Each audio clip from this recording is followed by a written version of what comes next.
let's do another one. So this month we're doing Batman Black Mirror, one of my favorite Batman stories of all time.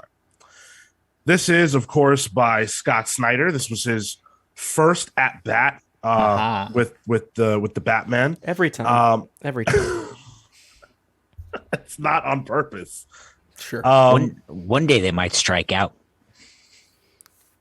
Scott, well, your mileage may vary on what comes after this, but I think this was a tremendous effort. Sean, that was a sports pun.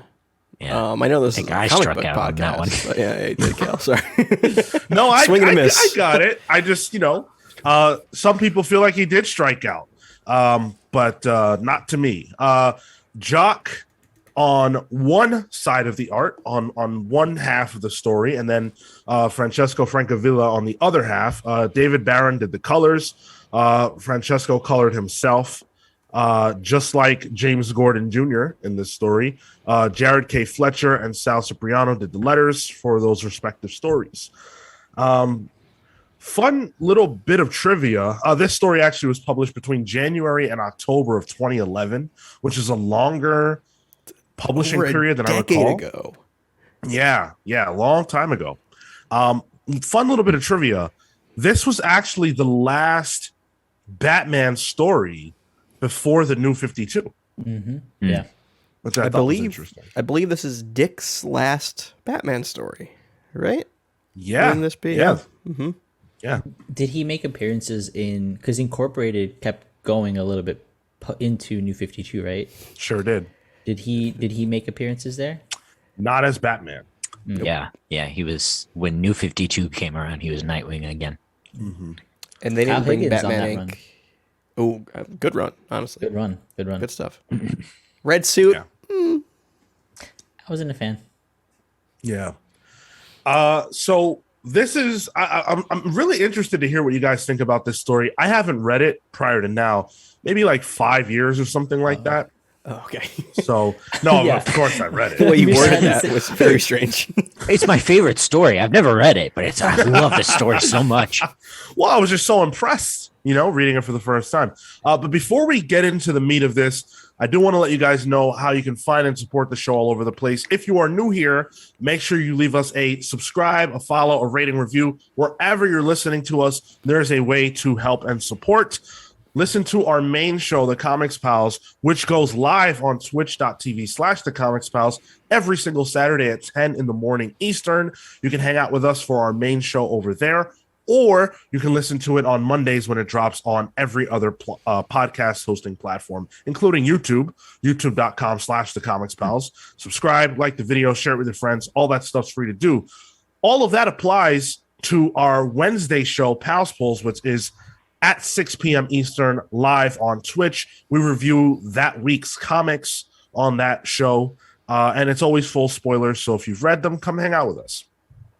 As I mentioned earlier, prior episodes of the book club have also featured the Batman, the most recent one being Batman Year One, where we talked about what is pretty much the most basic modern interpretation of Batman that there is, what informs all of the rest of Batman, including this very book.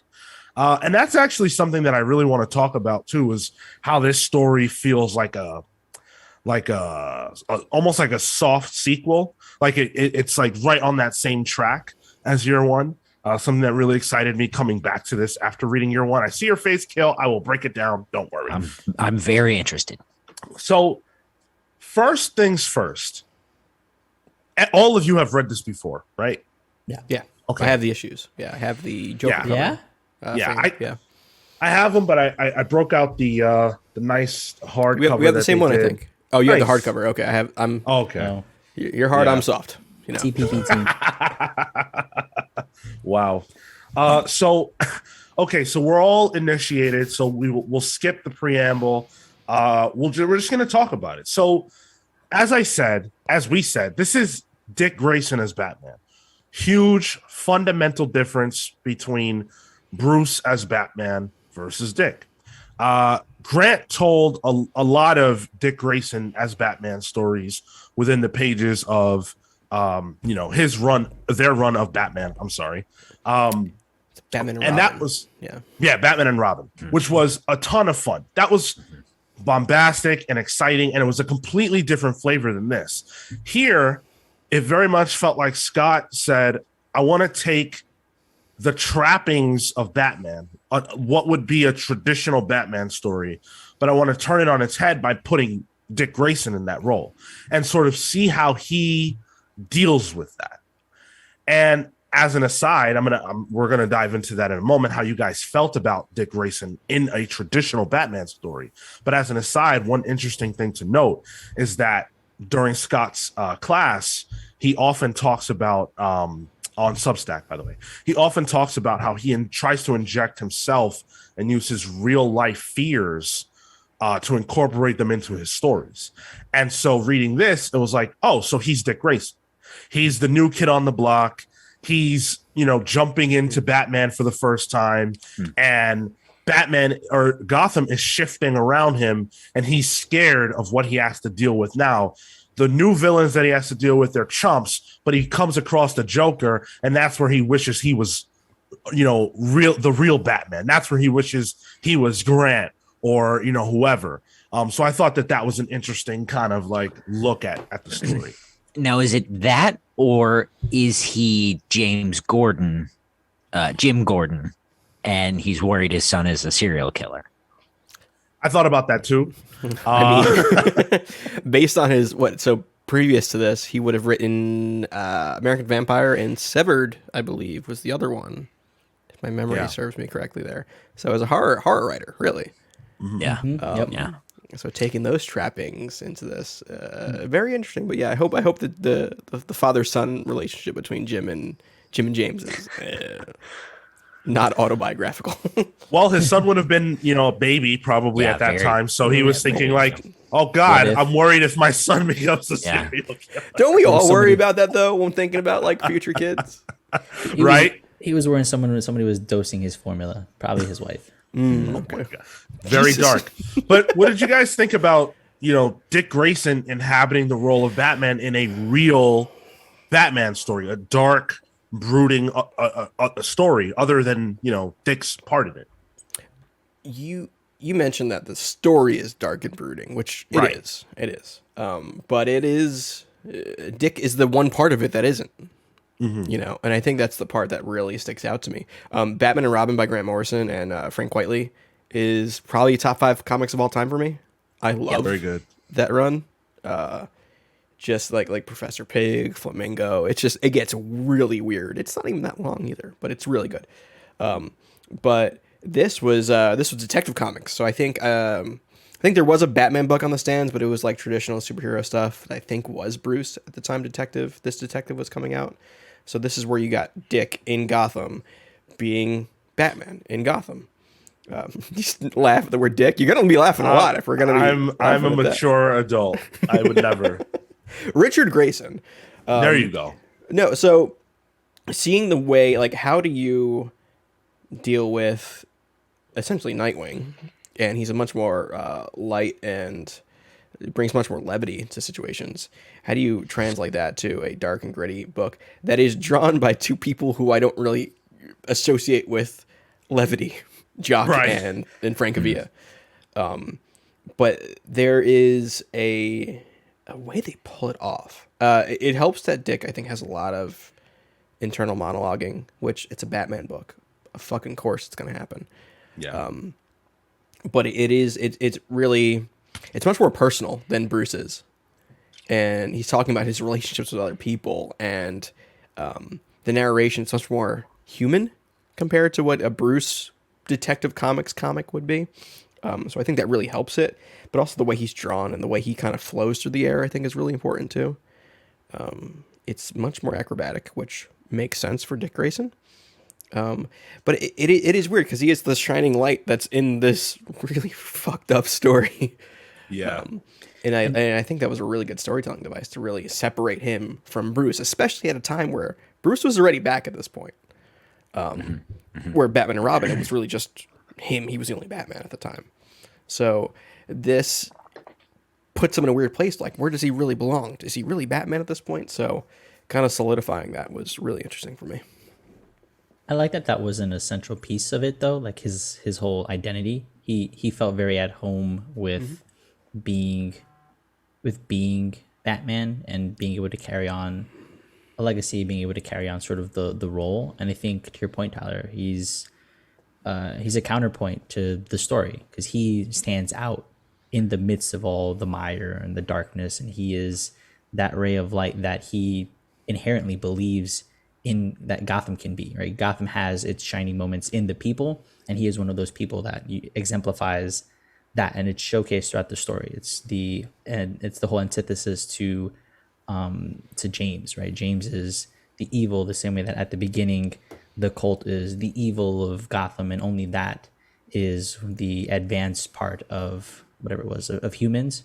But the opposite of that is, well, in order for you to be this otherwise humanized person, you can also be kind, and that kindness, I think, comes out of and is written really well from Snyder's part, and it helps to balance out the darkness of it, and I like that a lot because it makes for effective storytelling, but also makes me care about about Dick in a different way than I did about Bruce. Because Bruce, I like him because he is bats for bats' sake. He is the he's the iconic brooding superhero, and for me, that's not what Dick is. He's a kind-hearted soul who is trying to do good, and this is one of the means in which he is doing that. I don't know. I disagree. I don't particularly like the way Snyder does Dick here. So anytime I've read this book, I have actually I've never gotten it. It's always felt weirdly incomplete to me, and I think there have been various points in time where I've probably had to pick it up and then put it back down, and I've not put it all together the way I was able to this time. And now that I read the whole thing and I get it, I don't like Dick in this type of story. I like him more in what Grant did. There's, I don't know, it feels too much like Bruce for me. In this story? In this story. I can see that. Yeah. I don't. I can see how the story feels very Bruce. And then Dick's kind of transplanted into that. Yeah. Well, and even something like Snyder's got a shoehorn in, a Joker for Dick. Like, it just doesn't feel, I don't know, it just doesn't feel, I don't know, natural is a dumb thing to say, but it just doesn't feel natural. You mean the Joker's inclusion? No. Giving him a Joker. Ah. Trying to make James Gordon Jr. his Joker. And, whether that was successful or whether that was his ultimate intention or DC's ultimate intention, that being sort of the driving thing for James Gordon Jr. just didn't work for me. Interesting. So I was one of those people at the time who was like, I don't care about, Dick Grayson being Batman. I got enough of that in Grant's Batman and Robin. I really want to get back to Bruce. And so Black Mirror was something that I just didn't feel like I needed when it was announced. But as soon as I picked up the first issue, I was like, holy shit. Okay, cool. This is something that I didn't realize I needed, but I'm actually here for this. And I think it's because I like that contrast. We were getting to see Dick Grayson in a new light. We never saw him quite this way before. Not that he changed to match the story, at least not to me. That just, again, that contrast. And the fact that, Scott is saying, hey, now that Batman has changed, Gotham is going to change, and Gotham is going to throw new tests out there for a new Batman. I like that as well. I thought that was pretty cool. Now, of course, your mileage may vary in terms of the successfulness, I guess, of the villains overall. But this is a very seasoned, like Dick Grayson is not, he's new to Batman, but he's not new to Gotham. He's not new to superheroics. So I kind of like the fact that none of these villains were really able to like push him to his limits. You know what I mean? Like he kind of handles them pretty well. And so the story is not as much about them. To me, it was more about Dick Grayson's fears of not quite living up to the task, which, to be fair, maybe that doesn't work as well as Scott intended, but I don't think that's Scott's fault. I think this story, I think it works well, but I think it works a lot better if Bruce Wayne is not back yet. The fact that Bruce is back and you know he's alive and everything else takes away from the gravity of the story, because in the back of your mind, you kind of know that if things get too hairy, Bruce can just come back, and that's that, you know? And for me, that took away from the story just a little bit. Not only that, but not only can Bruce come back, but he has a whole Batman Inc. now that can come back. Right. Like, Yeah. What's the point, you know? Yeah, so I would love to know the behind the scenes of the editorial aspects of this, especially with New 52 on the horizon. Mm-hmm. It's an interesting story. Grant has spilled some tea on that front, in that Bruce was supposed to be gone longer. You know, there were so many things. Like the New 52 wasn't something that they necessarily knew was coming or what it would mean. And so many things changed. I mean, to be honest, if you want to extend the metaphor, you could argue that Gotham is DC and that, you know, Dick thinks he's doing one thing, Dick being Scott, and then Gotham says, DC says, nah, we're doing something else. And that's unfortunate because I do think Scott had something really cool here. And to be honest, this book, even more than Grant's Batman and Robin, made me feel like, hey, maybe there's some value in seeing what this looks like year 2. You know? Yeah, agreed. Yeah. One thing I've always said is that the biggest crime DC committed with the New 52 was not letting Scott Snyder do more with Dick Grayson. Right. It would have been cool to see him do Court of Owls with Dick at the center of that, because it would have been a totally different dynamic, I think. Assuming that he had plans for that, you know. I don't think he did. Okay. His pitch from his classes, from what I understand, his pitch for Court of Owls was entirely fresh for Bruce. for the New 52, and yeah, specifically therefore for Bruce.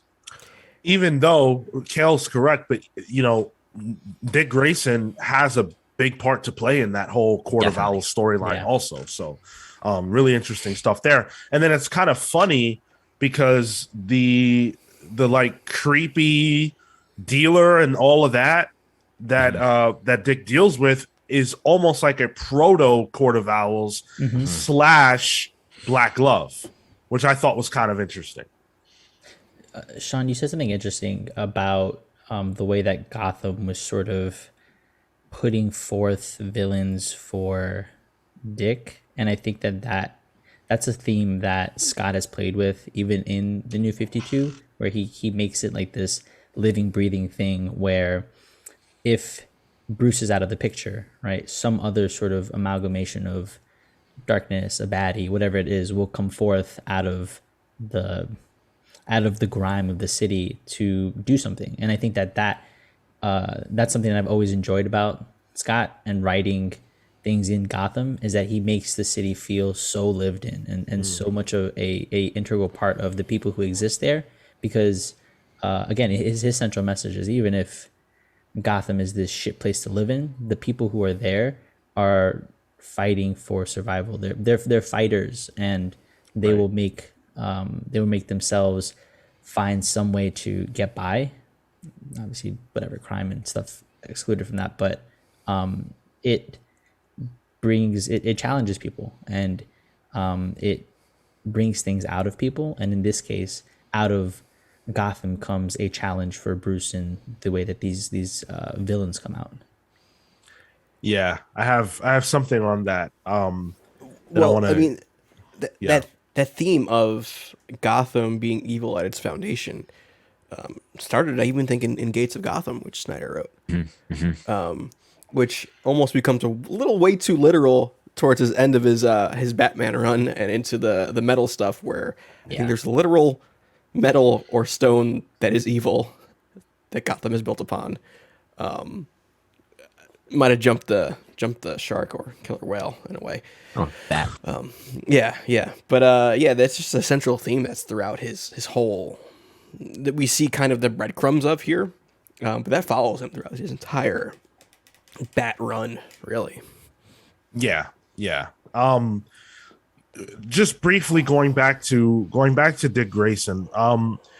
The differences between him and Bruce, first of all, I really like the fact that there are allusions to the fact that characters here can tell that he's not the original Batman. That I always thought was cool. Go ahead. Okay, I wasn't, but Sorry. sure, no, please. My favorite one is the Joker. Yeah. That's I a great scene. absolutely love that he can 1000% tell, and he knows exactly who it is. Yeah. I thought that was brilliant. It makes Dick Grayson feel a little bit out of place. And I think that's how it should feel. Think about it like this, right? Like, I didn't personally grow up with Dick Grayson, but I know that a lot of people did. I know for a lot of people, Dick Grayson is their Spider-Man or whatever, right? Like, so if that's you, if you're that person, then one day you get to become Batman. You can't relate to Bruce. Bruce is an old man. He's impenetrable. He's dark. But Dick Grayson is a light young person. And by the time you read this, you're probably still a young person. And you're like, holy shit, we get to put the cowl on and become Batman. You'd feel weird, And I love that is a part of the story. Oh no, my dad's dead. I'm going to take on his mantle. Oh shit, he's back. Guess I'll just keep going. Yes. But before that, I'll have a battle for the cowl. Yeah, which we won't be doing a book club for. No, that was not good. Good art. No. It's Tony Daniel on art. So it's very Yeah. Boy, Adam. Well, different book club. In any event, I will say, just to bring up that Joker part, specifically the whole MO of the Joker just wanting to escape Gotham so he can go into hibernation until Bruce comes back is great, because it kind of just continues that, like, it's a fucking romance between the Joker and Bruce. Like, in the grand scheme of things, that is a romance, and he is not interested in Dick. Well, but so I thought that was a really good beat, and it showed off what eventually happens. Which we haven't gotten he's to. not interested in Bruce's dick. Hold on. Wait, I guess this would be Bruce's. Okay. Yep. that also echoes Grant's run. The idea that the Joker changes and shifts and evolves. That Grant's Joker would do something like this. Just escape, just to go be reborn to match however Bruce is reborn down the road. I love that. Really, really smart stuff on Scott's part. But this is a Batman who can be tricked. Like the Zuko daughter, Sonia, she tricks him. She uses him. She manipulates him. Yeah, because he's at his core, he's a nice guy, and he wants to believe in people. Obviously, he figures it out, but he wants to believe that people are good fundamentally, and he sees that maybe she was not like the perpetrator of all this stuff, but she definitely used him to get what she wanted to get, which was revenge. I like that. Like that as a beat for Batman works for me really well. Obviously it's not Bruce, and so for me that as a plot point where there's just this one guy who is just that willing to trust, and he's a superhero and he needs to be skeptical, and that conflicts with that skepticism and the need to be as objective as possible. I enjoyed that because Bruce would never have trusted and would have been double guessing everything, and there would have been a protocol for whatever this. But that builds a little bit of, for me, effective storytelling and some drama. Yeah. Let's talk about the relationship between this version of Batman and Jim Gordon. This is actually not a pairing that I can recall really ever seeing too much outside of this book. Never really remember seeing them speak to each other too much, and to get so much dialogue between them and to see that relationship, I thought was pretty nice. We know obviously that Bruce and Jim Gordon have a relationship, but you never really see them talk too much. Jim doesn't really get in his feelings with Bruce. Like, it's not really that type of thing. Whereas Jim Gordon was talking to Dick about his fears about his son, which was pretty cool. I really like their relationship here. And I like the way that it plays on the history of Gotham and the history of all these characters. Realistically, they've probably known each other for around, I don't know, maybe 10 years. It's a long time. And you don't feel the weight of that in most comics. But here, Scott nails that, and it makes sense because this is the same guy who wrote Gates of Gotham, which is all about the history, and of course, Court of Owls, same thing. It works. This is for me, the relationship that gets highlighted, the dynamic change, because there's a moment towards the beginning where he's like talking to him, and then he turns around and he's like, "What's up?" Like, I'm just getting used to the fact that you're still here. Like, he recognizes it as well, and that was great. I think that sums up the entire relationship. Yeah. He's like, "Oh, you're still here. Cool." That Dick has enough respect for the commissioner that he would still be there. Yeah. Mm-hmm. And also outside of the costume bits, like, this is the guy who went to the prom with his daughter. Mm-hmm. Like, he treats him like somebody he's known growing up as a kid.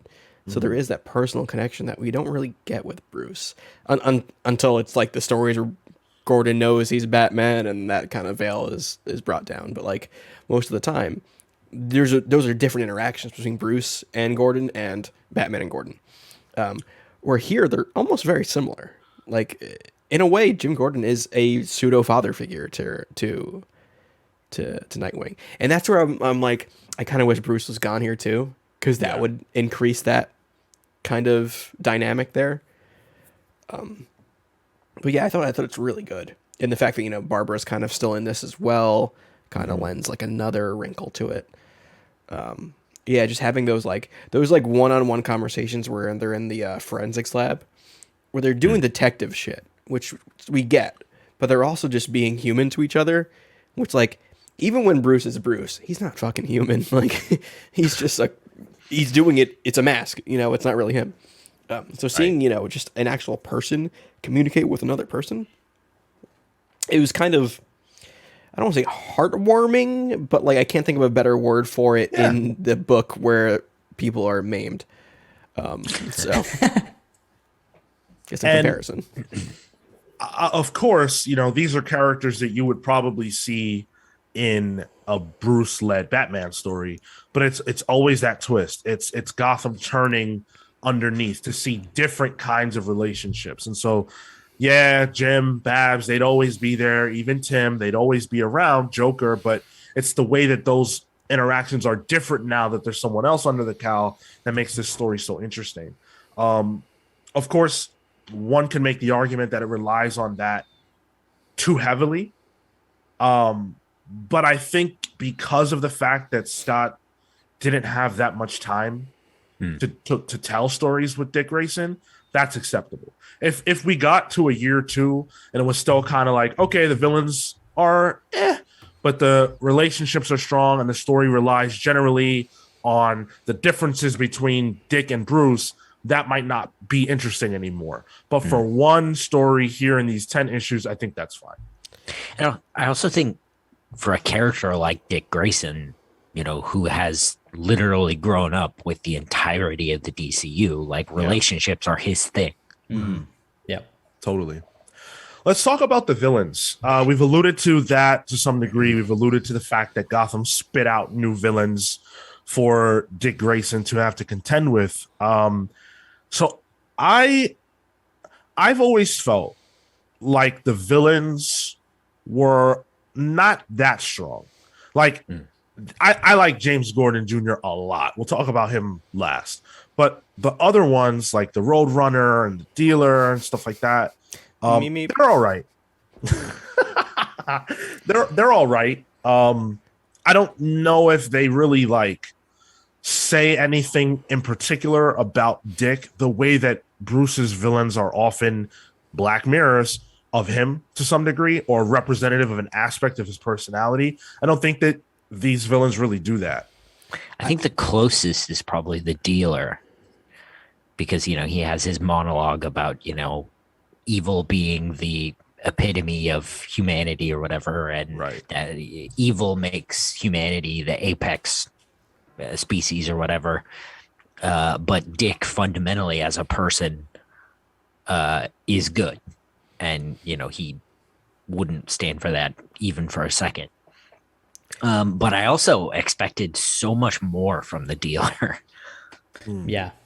Yeah. Like Like a bigger he- role. Yeah, like he seemed like the kind of character running the type of organization that should be more. Yeah. I always felt like outside of James Gordon Jr., you just like the character designs I didn't really care much for. Like, Especially of the Roadrunner and Tiger Shark. Oh, Tiger. yeah, Shark, one of them is just a bandana on his head, and the other one has robot legs. And like, I like the characters as a representation of what Gotham is like. You have Dick, who is constantly in this book talking about how he never wants to have roots in Gotham. He's always kind of on the move. He's changing. And these are characters who have roots in Gotham. They've grown on Gotham and kind of absorbed the evilness of it. So I guess maybe that's a mirror of Dick in a way. What happens if you stay, really? But I just never really care for the designs of them. Everyone's kind of lackluster, and I think when you have Batman villains, like even the Condiment King is cooler than these guys. And especially previously with, like I mentioned, Flamingo and Professor Pig, who are essentially Dick Batman villains that got introduced in Batman and Robin. And the new and improved Red Hood is also part of that. I think they just are kind of boring. But the idea that he is building this rogues gallery for him, I always felt like there was more to this that got pulled out from underneath Yeah. the story. And it's pretty clear that obviously Scott Snyder is capable of introducing interesting Batman villains, because he does that. The Court of Owls, probably the most, storied Batman villains to come out of the last at least 10 years, maybe 20. Professor Bloom, also, Love Professor or Bloom. Mr. Bloom, whatever. Mr. Also, Bloom, yeah. Mr. Bloom, also a tremendous villain who I think should get a role in, like, at least an appearance in an animated show, if not a movie. He's currently in a comic right now, Sean. Where's he at? Task Force Z. It's cool. pretty good, actually. It's Nice. Jason That's Todd. Rosenberg. Yeah, with Eddie Barrows in art, so it's very good. Nice. Cool.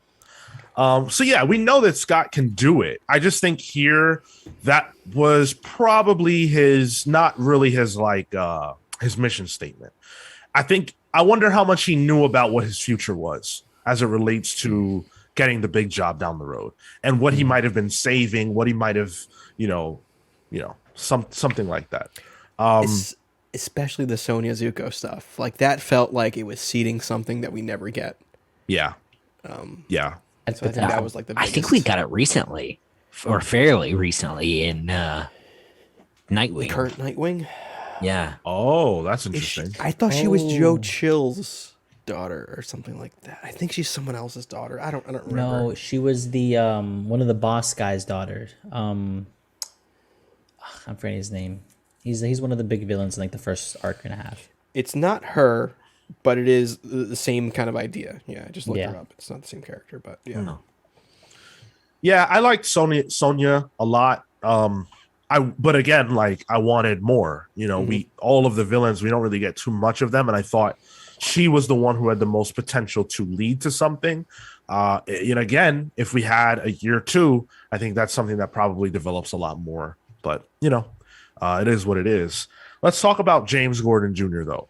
So for those of you who might not, have put this together or whatever, this is of course the same child from year one who falls off the bridge and is saved by Batman. And the implication or the question mark is, did that fall impact his brain or his, emotions or something to make him what he is, which is basically a psychopath. I really love that there are so many question marks as to why he is who he is. And, I mentioned earlier that it feels like this is a, not a successor to year one per se, but that it's on the same track. The fact that it's, a story that takes place probably about, 20 years post. And you have this child who now has risen up to be an antagonist. You have Jim Gordon still around, the connective tissue of him and Dick Grayson, the fact that Jim has moved on and now has married Sarah, who I presume is the same Sarah from year one and is no longer with the original Barbara.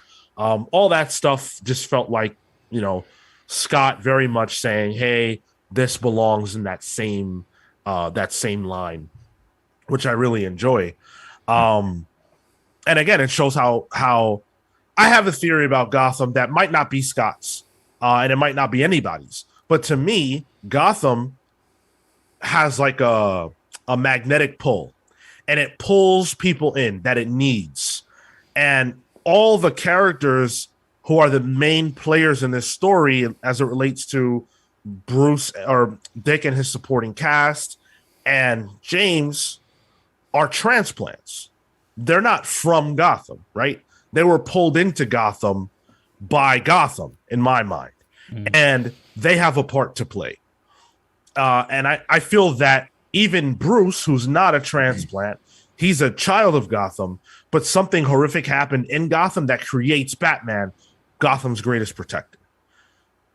So I say all this to say James wasn't necessarily done in by the fall. And even if he was, it doesn't matter because it happened inside of Gotham. Gotham took a person who would have been a normal person and twisted him and made him a monster that now Dick Grayson, who doesn't even want to be here, has to deal with. I see your point on like Gotham not necessarily. I guess that like they're not being necessarily somebody or something to blame in that scenario, and it feels like Jim is trying to figure out the why, and that's where he starts to get lost or too close, and he tells that to Dick, where he's like, hey, I am too close to this. I'm getting emotional because I'm trying to understand why my son is this way, and it's affecting me and it's affecting my objectivity, and I need him to jump in. Yeah, I think that makes sense. I think he's a cool villain for Dick, because again, he's the antithesis to him. He's like an actual psychopath and evil and looks to harm people, whereas Dick's gonna save everybody that he can along the way.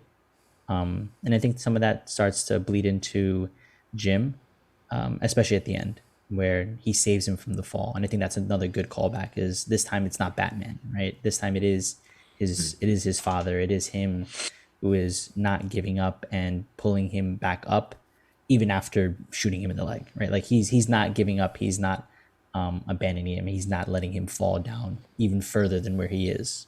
And I thought that was nice.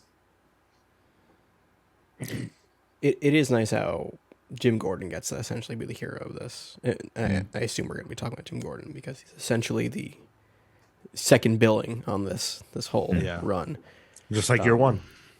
Exactly. Yeah. And I think when you first mentioned like, oh, this is like year one, I'm like, I don't really see it. But as you described that, like this is essentially Dick's year one, you know? The only difference is that Jim Gordon is still around, but he's on year 20, you know? So he's leveled up a little bit more. So having him be that guiding force for Dick is a really interesting thing. I really like James Gordon Jr. as a villain because it is almost, in a way, different from all of Batman's other villains. Because he's never really been a Bruce Batman villain. I think Right. he might have interacted in like one or two stories, but he's really a Batgirl, Dick Grayson Batman villain. He showed up in a couple other things, but him and Bruce's interactions have been minimal at best. But it's also like, this is what happens when you grow up in Gotham, and even Jim mentions it. He's like, there's something wrong with the city that kind of seeps in through the ground, the foundations, and this is what it creates. Like you talk about people that have come into Gotham. One of the main points that they keep reiterating is Dick's map that his parents had. Where they would mark maps on the point on each thing of where they were going and what kind of shows they needed to put on, and Gotham was always a black pin, which really meant, we got to put on the best show possible here. But it being a black pin really meant like, this is the bad place.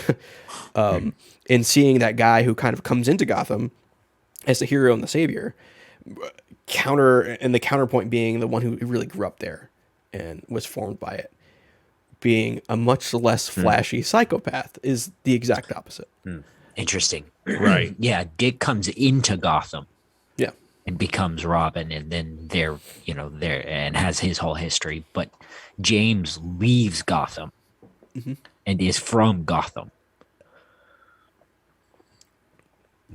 Yeah, like when they moved to Chicago, Gotham had already seeped into his pores and his Yeah. yeah. I had the thought, like it's been about 10 years, so we're all the psychopath babies, because that'll be a cool story to follow up on. The ones that got all like the The dioxamine or whatever. Been retcon, baby. Yeah. that would have been a crazy, Good old crazy Flashpoint. story. Also, do you expect comics to work in the same kind of time that our time works? I'm just saying. We're still figuring out daylight savings, let alone comic book time. Dude, It's a whole different Marco, story. I'm right there with you, man. I remember when I first read this and I was like, oh my God, what's going to happen in like 10 years? They're going to follow up on this. I was a young buck. Nah. It's called I was a young Barbados. buck. Barbados. It's called death metal. It didn't end well. Oh man. So this book actually has some really great art. And we haven't touched on it quite yet. And also some not so great art. Oh, there we go. Okay. Okay. So I'll start. So it's worth pointing out, and I haven't mentioned this yet, but the story is essentially broken up into like two different pieces. There's there's the Hungry City storyline and the Black Mirror, but then there's also the Skeleton Key and that stuff. So when I was reading this, I always interpreted the main stuff to be what Jacques did, which is not necessarily true. That's just how it was in my brain. And then the backup stuff that became the main stuff towards the end was what Francavilla did. And I thought it was all great. I liked the Skeleton Key story for the fact that it's a little bit darker and creepier.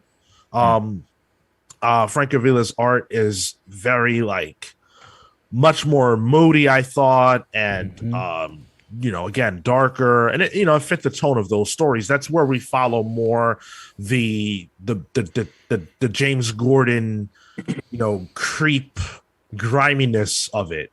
His backstory, Jim Gordon's, the one that got away mystery, which I really liked as well. There's a lot of great stuff in that, which we haven't really touched on too much, but from an art perspective, I really like that stuff. I thought it was all really great. The use of colors in those stories was fantastic as well.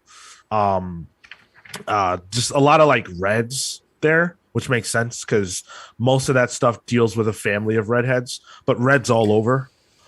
Of course, you would notice that part. Well, I'm talking about Jim and James, man. It's all these pulp colors. Yeah. Contrasting, and you got purple to contrast the orange. You got these blues to contrast the reds. There's just a lot of you said it, moody. It's it almost feels like there's an ambiance to everything, and all of the scenes have these shadows, and that's just the Francavilla style. I love that stuff, and I love when he colors himself. I love Francavilla. You can tell Francavilla is working with these colors, Yeah. adding some nuance. Yep. Yeah. And it's all him. Yeah. I'm pretty sure he colored his own stuff here. So He does. Yep. Yeah. Jock. I have mixed feelings about Jock. Okay. All right. I love Jock, but go ahead. Depends what it is. Depends the hey, you know what? I can actually show a panel now, right? Look at you. No, there's still a glare. I think it's your lighting situation, Marco. This is the but that's one of the first things that I noticed was this Dick Grayson face. I'm like, what the fuck is this? Yeah. I'll describe it. He does not do faces all that well. Motion, action. He finds the good sort of the best highlight of a moment to capture. Awesome. But faces and like being emotive, I don't think he captures very well. I think he captures pain okay, but it's the quiet moments where I don't think it really works. Yeah. Yeah. I hate to agree, but there were I felt like his choice for what Dick's face looks like, I didn't really love, and just in general. Almost every time I see it, I'm like, don't love that. But the action part, seeing Batman doing acrobatics, flipping in the air, and zipping around on the zip line, I thought all that was awesome. Seeing him face off with a shark or whatever, or a whale, whatever that was. All that was really cool. It's funny. First of all, a killer whale is actually a dolphin. Second of all, I don't think they're actually whales. Don't quote me on that. I tried being smart, but now I'm questioning myself. But I look at this Jock, and then I look at the Jock from Witches. And the difference there is time, but also the colorist. Matt Hollingsworth, I think, is traditionally who has colored Jock. And I think Jock works a lot better when you work with the shadows and you make things a little darker and they're a little muddied. They did Witches, right? They did Witches. Yeah, that's the one I'm thinking of. Yeah. Oh, that was great. I see exactly what you mean. Okay. Yeah, because I think when he's colored a little too flat, or maybe not flat's not the word, but it's a little too light here. There's a lot of the lighting is office room. You know what I mean? It's not this brooding, dark, demented horror kind of thing. I get a lot of fluorescent lighting in this, which I don't think works to Jock's benefit. I still think it's good, and this is probably my first. This would have been my first introduction to Jock as an artist, I think, when it first came out. And it was enough to sell me on oh, there's a new Jock book coming out. I'm checking that out. Totally. But I think seeing his evolution, you can see, he's either gotten real good, or much better, or the coloring has really helped him, and it wasn't really helping him here. Yeah. I can agree to that, because whenever I think of Jock, I think of he's a go-to for me. So yeah, I think this just wasn't his best at bat for whatever reason. But again, there's a lot of good here, I think, even in the Jock parts. The covers, though. I was just about to say that. Yep. Yeah. That Joker cover is probably one of the most iconic Batman covers of all time. It's probably the most recent iconic Batman cover I can think of. Does that track? Off the top of my head, yeah, sure. Yeah. That shit's on merch. When your cover's all over merch, it's on those you can see somebody wearing a hat with that Joker on it, also drinking a Monster and wearing cargo shorts at a 7-Eleven. It's that kind of important in a way. How nasty was it when I think Evelyn is her name, just falls out of the whale? Loved that. That was cool. Sport. You could just hear that shit. Yeah. The whale literally just opens up and she falls out of its stomach. That is one of the nastiest things I've seen in a Batman book. Definitely hamper the conversation. I don't get it. They were having a conversation. That wasn't a joke. Your delivery was like a pun, but Oh, they are dolphins. I just looked up. I was just about to say that. Yes, I checked as well. They are dolphins. How Oceanic about this? dolphins. When I don't Barbara, like Good stuff. Yeah, that was messed up. Don't like That that, was- but I like that I don't like it. we're supposed to hate it. I hate it. She looks like the wife of Jack Nicholson in The Shining. Oh, Shelley yeah, Duvall? sure. Nobody in the Duvall. history has ever looked like Shelley Duvall. Tell me she doesn't. I mean, it's also not a real person, but I agree. The Shining is my favorite movie of all time. So I like Really? it. that Well, right? you my feeling on you being a dark person becomes more and more true almost every week. Can I do a little addendum about The Shining real quick? Yeah. I met a girl on Tinder, and she tried. We went to go see The Shining at it was the IFC Center in New York City, and she tried to get a little handsy during the movie, and I said, "Watch the movie. It's The Shining." In there. In there. I was like, "You can't do this now. This is The Shining." Respect That's to how Tyler. important The Shining is to me. Midnight screening too. This is like we're like 1:30 in the morning. Come on, yeah. Wow. Yeah. Was that your last date? No, we kept going. Oh. I'm a good date, Sean. I'm a good date. Well, And you haven't now they're taken me married. out, so I wouldn't know that. That's true. That's true. So let's see at Comic Con. How about that? Will I really? Maybe. Yeah. Maybe. I'll pay for knows? your flight. Anyway, I'm gonna fly you out. Call him Tom. on that. I'm gonna fly you out. Just put it on the company card. But yeah, so I think we've touched on everything I wanted to talk about. Gordon. We didn't talk about Gordon Senior. Yeah, we did. What do you have to say about Gordon Senior? So I want to. So the one part of, and I guess maybe I'm talking about Snyder's Run in general, is that he brings Gordon back way more in his current, like his further run, where it's so much that, spoiler, Gordon becomes Batman, and seeing that evolution of how he wrote Gordon here, and it's very natural evolution to what it becomes later on in his Batman run was really interesting, because that whole Gordon Batman arc storyline, whatever, probably my second favorite storyline in all of Snyder's run. Yeah, I love that. Super heavy. oh, is so good. awesome. But yeah, and that contrasted with like there are seeds here. You can tell he's like seeing that Gotham is this place that needs something better, and maybe Batman isn't all there is to it.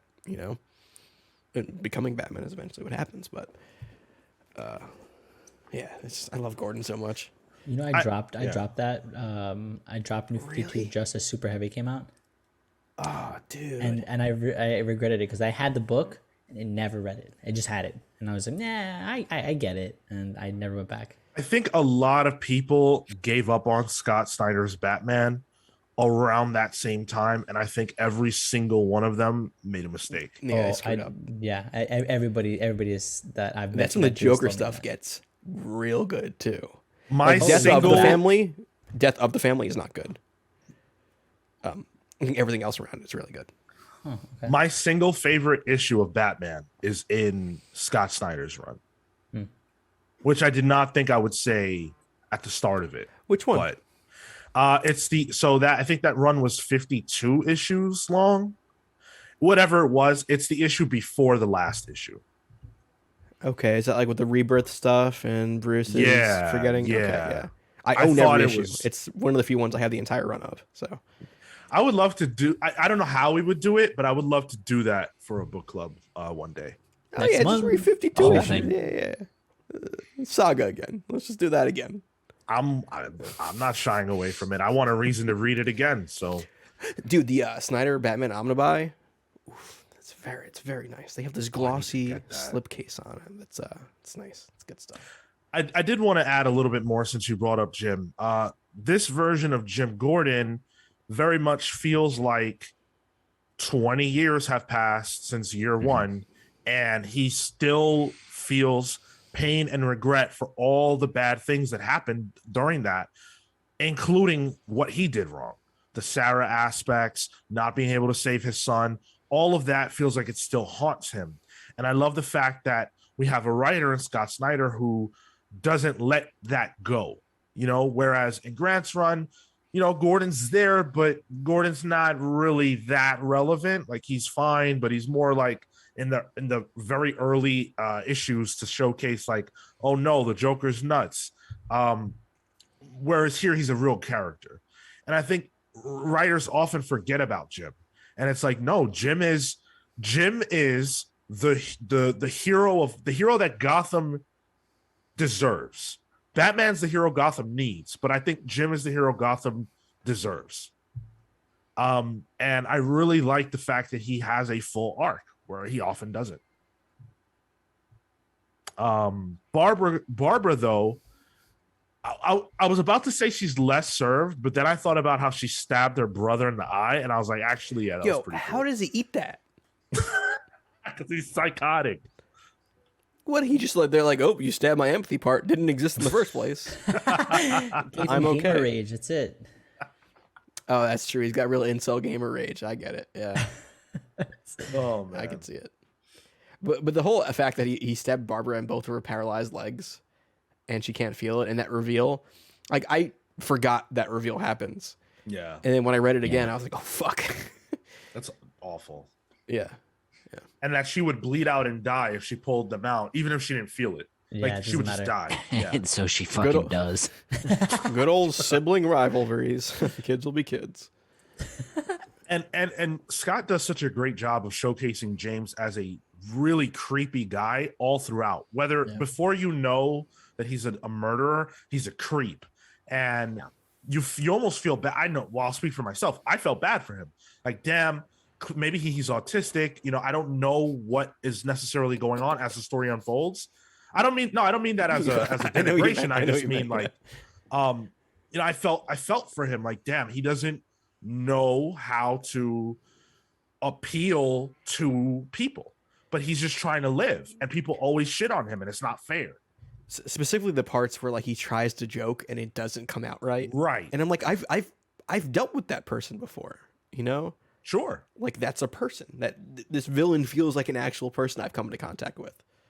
Yeah, absolutely. I wonder the kind of research he did to make that feel as convincing as it did, because it definitely like unnerved me on certain pages and certain interactions, and I forgot that I felt that the first time I read this. Exactly. And then the part is genius on Scott's part to say, well, what, okay, you thought that he killed that girl. No, it was actually this serial killer pedophile that you know that Jim Gordon couldn't deal with. So it's actually in a way Jim's fault again. You know what I'm saying? And they keep doing that. Oh, you think that James is on a rampage again? No, the Joker's loose. He did this to his mother. Then it's like, no, James did this to his mother. This dude is gone. Even in the beginning, like the first time we actually sit and talk with James, you know, he says, "Oh, I killed the waitress and her head's clogging up the toilet or whatever." And as they're talking, you see the water coming out of the bathroom, and it's like, oh, okay, cool, that's a swerve, love that. But then Jim goes into the bathroom and the sinks are flooded, Right. which is a pretty fucked up thing to do to an eating establishment in the first place. But you know, I would say it's a well-timed joke. That's had some build up to it. But it's Physical just prop work too. I'm into it. follow through, yeah. Yeah. but it's all just to stir the pot for Jim, and that was great tension. Yeah. And I guess that's like the only criticism that I will lob at the James aspect is that I really wish he had I don't wish this, but the fact that he stands around and talks about what he's going to do and what he's been doing, I really didn't like that. I felt like that character, people do that in real life and in these stories because of their ego and their pride and all that stuff. And James never came across as that person before. And for him to just slip into a monologue felt inauthentic to me. And Babs calls him on that. Yeah. She's like, I thought you were, different, but you're just another Gotham City maniac. Right. And her calling him on it, for me, doesn't absolve the writing from doing it in the first place. Well, and what sort of overall, like the stuff that happens, in regards to what did James do and what didn't he do, for me, came across as kind of muddled. You know, it wasn't always so clear cut, you know, when you narrow it down. So even him being in that position is like, okay, well, wait, what did he actually do? What is he taking credit for?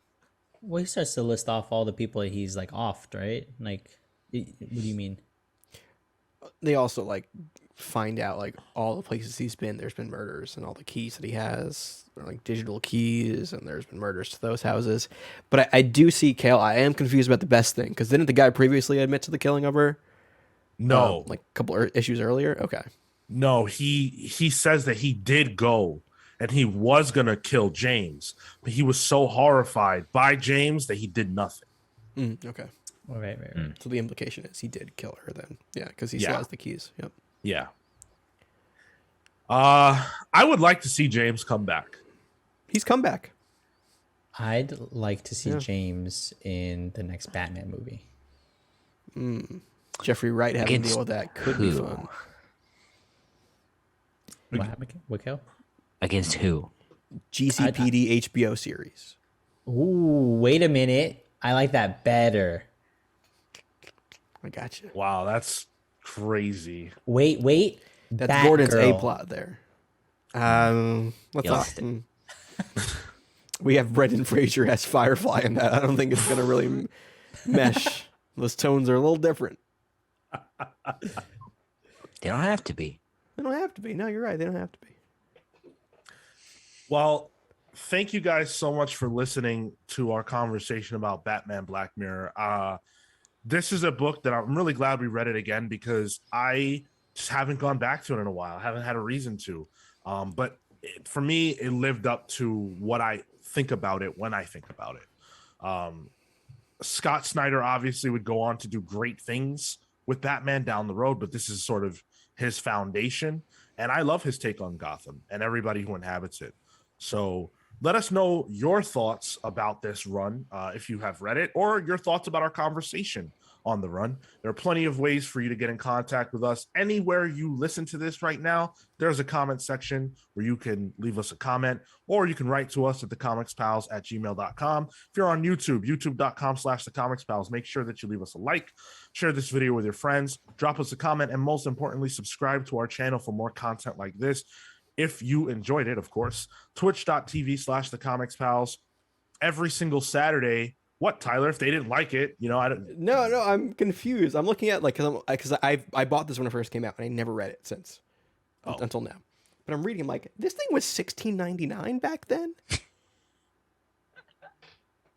Is that a bad price? I was sorry. I was amazed by inflation while you were doing the plugs. And my face was just. I was like, there's no way 10 issues would be $16.99 now. That's easily a $30 book, even in softcover. Yeah. In trade. every Saturday at 10 in the morning, twitch.tv/comicspals for the main show, every Wednesday at 6 p.m. Eastern for Pals Pulls. That is our weekly review show where we're reviewing comics from everywhere, although mostly Marvel and DC because, you know, reasons. Thank you guys so Because much us for Radiant listening. Black fans keep roasting us whenever we do an image book. Yeah, well, yeah. They're in for a rude awakening because we'll be doing every single issue of Radiant anything going forward because people watch them. Whether they hate watch them or love watch them, I don't care. Throw those views over our way. It's that one guy just picking out everything we say wrong over and over. He just keeps rewatching it. Not even wrong. He's just a hater. Anyway, thank you so much for listening. Until next month, we're the Comics Pal signing off. Take care, guys. See you next month.